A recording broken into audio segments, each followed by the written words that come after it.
چې کومې خبرې په سوشل میډیا کې ښکته پورته کېږي، دا پرون ماښام په شخصي کې ما په ټلیفون باندې چا سره خبرې کولې، ملګری مې و، نه غواړم چې نوم یې واخلم،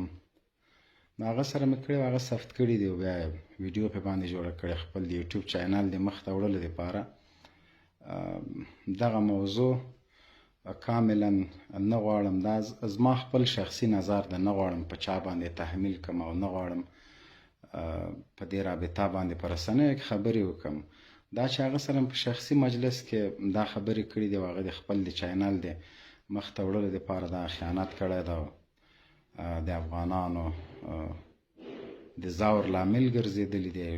ډېری افغانان په دې باندې خفه شوي دي. دا زما شخصي نظر ده، زه دا په چا باندې نه تحمیلوم او دا خیانت چې چا کړی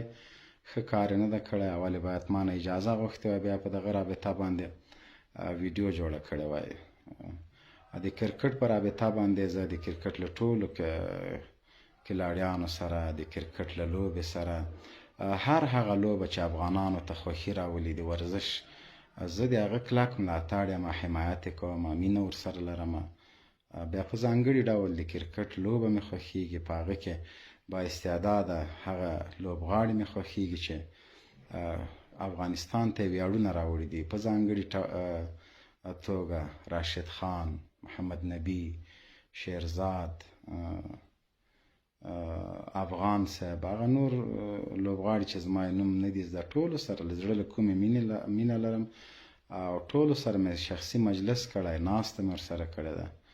نو دا چې یو خیانت له ما سره شوی ده